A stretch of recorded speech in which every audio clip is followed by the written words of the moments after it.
Hello everyone, welcome back to my YouTube channel @Chem with Vaishali। तो हम अपनी organic chemistry series में already nomenclature start कर चुके हैं, जिसमें हमने हाइड्रोकार्बन्स का नॉमेनक्लेचर खत्म किया था और आज की क्लास में हम स्टार्ट करेंगे nomenclature of functional group.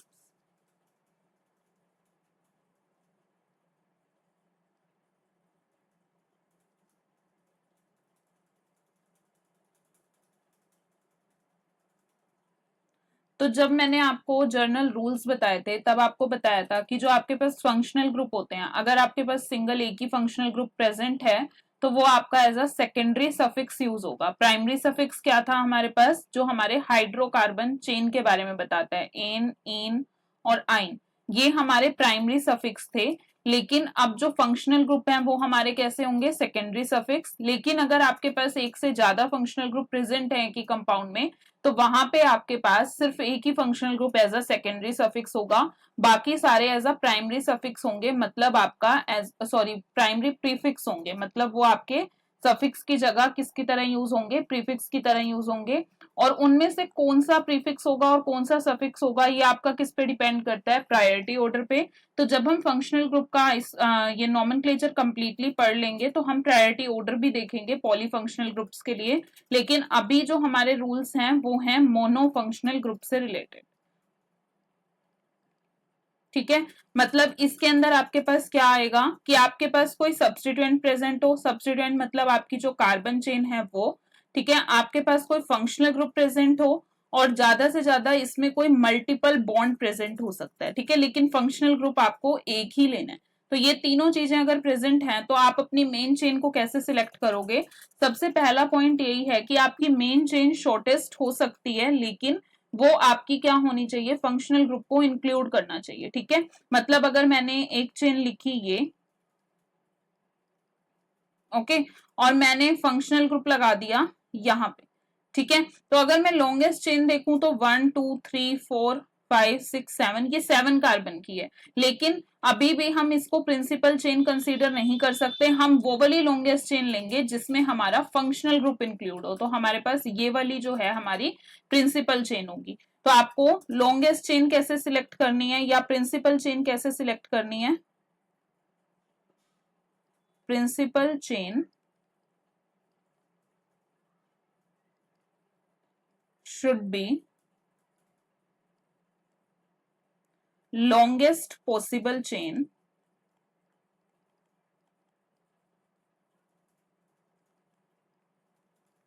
which includes functional group। ठीक है, मतलब फर्स्ट पॉइंट तो आपके पास ये हो गया। फिर अगर हम बात करें प्रायोरिटी ऑर्डर की, तो आपको प्रायोरिटी किसको देनी है, तो सबसे पहले हम प्रायोरिटी देते हैं अपने फंक्शनल ग्रुप को। ठीक है, सबसे पहले आप फंक्शनल ग्रुप को प्रायोरिटी दोगे कि उसको फर्स्ट पोजीशन मिलनी चाहिए, देन आप दोगे अपने मल्टीपल बॉन्ड को, ठीक है, और उसके बाद हम देते हैं सब्स्टिट्यूएंट्स को प्रायोरिटी। ठीक है, मल्टीपल बॉन्ड में आपका डबल ट्रिपल कोई भी बॉन्ड हो सकता है, और इसमें हमने पहले ही पढ़ा था कि डबल बॉन्ड की ज्यादा प्रायोरिटी होती है as compare to triple bond, क्योंकि इसका जो आपके पास सफिक्स होता है वो होता है इन और इसका होता है आइन। तो अल्फाबेटिकली आपका इन पहले आता है आइन से, इसलिए पहले डबल बॉन्ड को प्रायोरिटी दी जाती है, उसके बाद आपके ट्रिपल बॉन्ड को प्रायोरिटी दी जाती है। तो अभी हमें बात करनी है कि फंक्शनल ग्रुप को प्रायोरिटी देते हैं हम अगर हमारे पास ये दोनों प्रेजेंट हो। ठीक है, इनको हम एग्जाम्पल से भी देखेंगे। देन आपके पास जो नेक्स्ट पॉइंट है वो क्या है,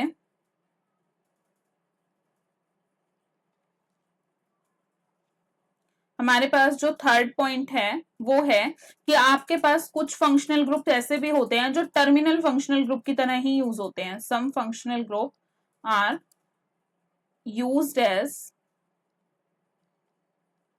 टर्मिनल फंक्शनल ग्रुप। तो मतलब उनकी कोई पोजीशन नहीं होती, हमेशा उनको फर्स्ट पोजीशन ही दी जाती है।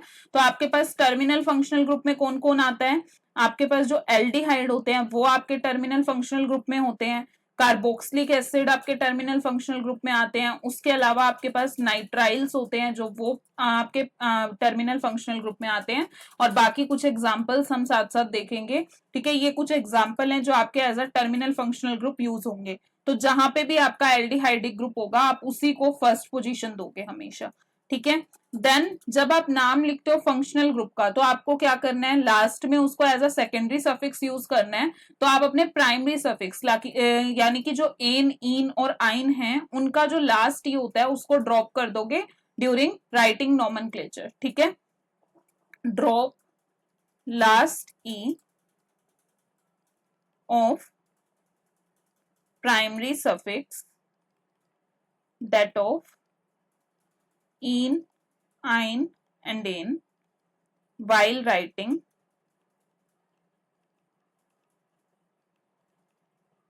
Functional group. ठीक है, और ये सिर्फ आपको तब करना है जब आपके पास फंक्शनल ग्रुप सिर्फ एक ही हो नंबर में। अगर आपके पास functional group more than one होते हैं, same functional group, if same functional group is present more than once, then do not drop last e of primary suffix and use di, tri, tetra for indicating number of functional group. जैसे अगर आपके पास दो हैं, और जैसे alcohol की बात करूं मैं, तो अल्कोहल आपके पास दो पोजीशन पे लगा हुआ है, तो आप उसके लिए डाई ओल यूज करोगे। वैसे अल्कोहल का जो सफिक्स होता है वो ओल होता है। ठीक है, लेकिन जब आपके पास दो हैं तो डायोल हो जाएगा वो, अगर तीन है तो ट्रायोल हो जाएगा। इसीलिए हम क्या करते हैं, उनको नंबर को इंडिकेट करने के लिए हम डाई, ट्राई और टेट्रा वर्ड्स का यूज करते हैं। ठीक है, देन हमारे पास अब नेक्स्ट आता है, आपको ये भी पता होना चाहिए कि आप किसको एज अ प्रीफिक्स यूज करते हो, किसको एज अ सफिक्स यूज करते हो। ठीक है, तो हम वन बाय वन कुछ फंक्शनल ग्रुप को यहाँ पे डिस्कस करेंगे। ठीक है, तो फर्स्ट जो आपके पास फंक्शनल ग्रुप है वो है एल्काइल हैलाइड।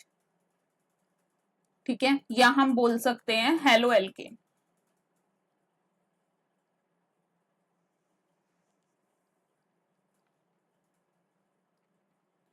तो हेलो एल्केन्स का क्या मतलब है कि जब आप अपने एल्केन का कोई H रिप्लेस कर दो किसी हेलोजन एटम से, मतलब आपने वहां से H रिमूव किया और वहां पे X ऐड कर दिया, तो आपको क्या मिलेंगे, एल्काइल हैलाइड या हेलो एल्केन्स मिलेंगे। ठीक है, अब देखो आपके पास जो एल्केन था उसका जर्नल फॉर्मूला हमने देखा था, क्या होता है, CnH2n+2।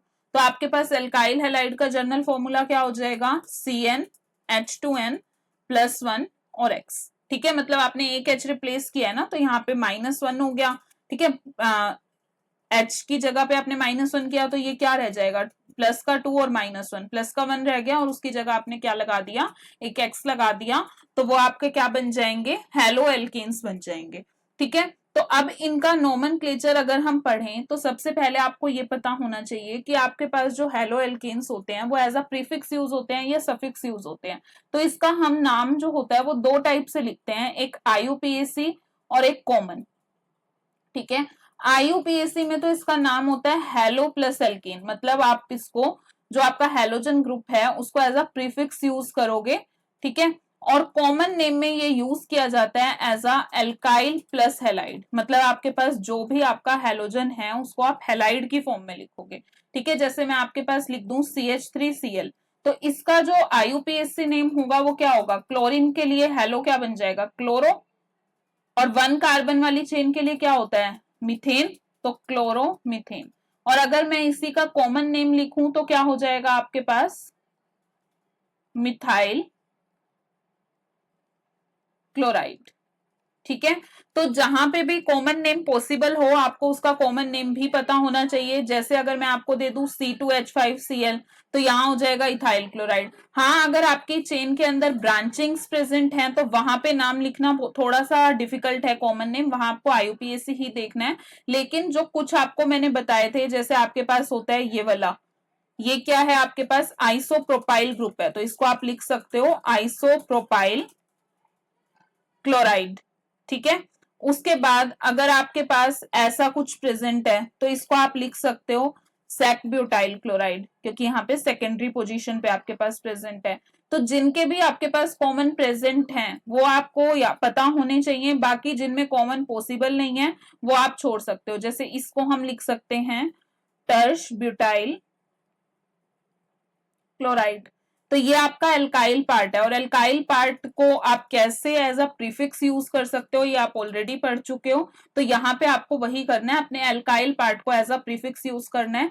तो ये आपके हेलोएल्केन का नोमेनक्लेचर था। फिर अगर हम इसकी क्लासिफिकेशन की बात करें, नोमेनक्लेचर के साथ साथ हम थोड़ा सा इसके बारे में और भी पढ़ेंगे, ठीक है, जो आपका आगे यूज भी होना है और आपके इसके टॉपिक के साथ साथ कवर भी हो जाएगा। तो अगर मैं इसका क्लासिफिकेशन करूं,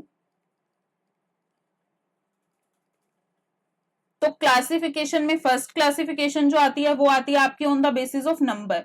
ठीक है, नंबर इट मींस आपके पास मोनो हो सकता है, डाई हो सकता है और ट्राई हो सकता है। ठीक है, मतलब मोनो का मतलब हो गया कि जब आपके पास एक ही क्लोरीन या एक ही कोई भी हेलोजन प्रेजेंट है तो वो मोनो हेलोएल्केन होंगे, अगर दो हैं तो डाई हेलोएल्केन और तीन है तो ट्राई हेलोएल्केन्स होंगे। ठीक है, उसके बाद जो इसकी क्लासिफिकेशन आती है वो आपकी हेलो एलिफेटिक और एरोमेटिक के बेस पे भी हो सकती है। ठीक है, एलिफेटिक को हम बोलते हैं हेलो एल्केन्स और एरोमेटिक को हेलो एरीन्स बोला जाता है, बट सबको हेलो एरीन नहीं बोल सकते। जब आपका हेलोजन ग्रुप डायरेक्टली हेलो मतलब एरीन रिंग से कनेक्टेड हो तभी उसको हम हेलो एरीन बोलते हैं।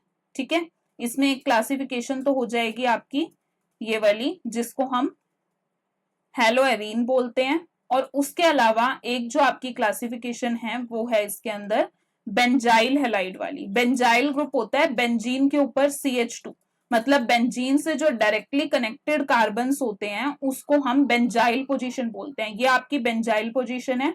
तो अगर इससे क्लोरीन जुड़ा हुआ है तो ये भी आपका आता है एरोमेटिक के क्लासिफिकेशन में ही है, लेकिन ये हेलो एरीन नहीं है, ये क्या है, बेंजाइल हेलाइड है, क्योंकि यहाँ पे आपका जो क्लोरीन है वो डायरेक्टली आपकी बेंजीन रिंग से कनेक्टेड नहीं है, वो उससे नेक्स्ट कार्बन से कनेक्टेड है। ठीक है, उसके बाद अगर हम बात करें एलिफेटिक की, तो एलिफेटिक में आपके पास कौन कौन से आते हैं, देखो एल्काइल हेलाइड, जब आपके पास नॉर्मल हेलो एल्केन है, कोई डबल बॉन्ड ट्रिपल बॉन्ड नहीं है, तो प्राइमरी सेकेंडरी एंड टर्शरी। ठीक है, प्राइमरी कब होगा, जब आपका ये कार्बन डायरेक्टली एक कार्बन से कनेक्टेड हो, बाकी दो पोजीशन पे एच हो, तो ये आपका हो गया प्राइमरी अल्काइल हैलाइड। ठीक है, अगर मैं दो पोजीशन पे कार्बन कर दूं और एक पोजीशन पे एच रख दूं तो ये हो गया आपका सेकेंडरी। और अगर इसके अलावा मैं तीन पोजीशन पे कार्बन कर दूं और उससे नेक्स्ट पोजीशन पे क्लोरीन कर दूं तो आपके पास ये हो गया टर्शरी। ठीक है, उसके अलावा इसमें और दो नई क्लासिफिकेशन आती हैं, वो है आपकी एलाइलिक और विनाइलिक।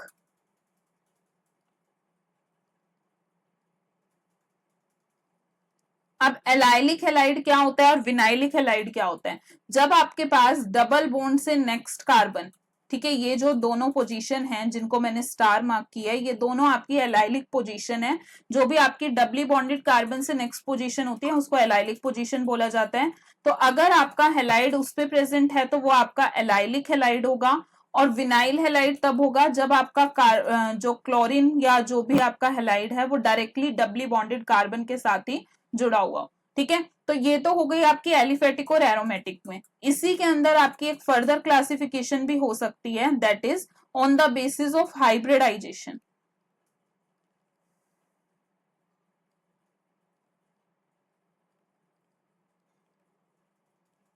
हाइब्रिडाइजेशन के बेस पे कौन किसकी हाइब्रिडाइजेशन, जिससे आपका हैलाइड जुड़ा हुआ है उस कार्बन की हाइब्रिडाइजेशन। ये आपका sp3 भी हो सकता है और sp2 भी हो सकता है। ठीक है, हो sp भी सकता है लेकिन कनेक्टेड है और इसके लिए कोई स्पेशल क्लासिफिकेशन या कोई स्पेशल नाम नहीं है। जो आप IUPAC के रूल्स फॉलो करते हो उसी के अकॉर्डिंग ही इसका नाम दिया जाएगा। अगर मैं कॉमन नेम की बात करूं तो ये एल्केनाइल हैलाइड हो सकता है। ठीक है, लेकिन जो आप अपने IUPAC यूज करते हो हम इसमें वही यूज करेंगे। लेकिन on the basis of hybridisation sp3 में आपके पास तीन आते हैं, प्राइमरी सेकेंडरी एंड टर्शरी वाला भी। ठीक है, जो आपने अभी एलाइलिक पढ़ा उसको ध्यान से देखो, जिससे आपका हेलाइड लगा हुआ है, भले ही उससे नेक्स्ट कार्बन आपका sp2 है लेकिन जिससे हेलाइड लगा हुआ है वो आपका sp3 है। तो आपका जो एलाइलिक है वो भी इसी में आएगा और बेंजाइलिक भी इसी में आएगा। बेंजीन रिंग के कार्बन sp2 होते हैं लेकिन उससे नेक्स्ट वाले जो हैं वो आपके sp3 हैं, तो ये भी आपका बेंजाइलिक वाली क्लासिफिकेशन में आएगा। देन अगर मैं बात करूं sp2 की, तो sp2 में आपके पास कौन कौन से आएंगे, एक तो विनाइलिक वाला और एक आपके पास एराइल हैलाइड। तो ये आपके हेलो एल्केन्स का नोमेनक्लेचर प्लस क्लासिफिकेशन थी। ये भी मैंने सारी क्लासिफिकेशन यहीं पे डिस्कस कर दी है, जो भी आपके इसमें इंपॉर्टेंट रूल्स थे। ठीक है, अब हम नेक्स्ट क्लास में नेक्स्ट फंक्शनल ग्रुप का नोमेनक्लेचर पढ़ेंगे। ठीक है, और अगर इसमें आपको कोई डाउट है तो आप कमेंट सेक्शन में पूछ सकते हो। Thanks for watching.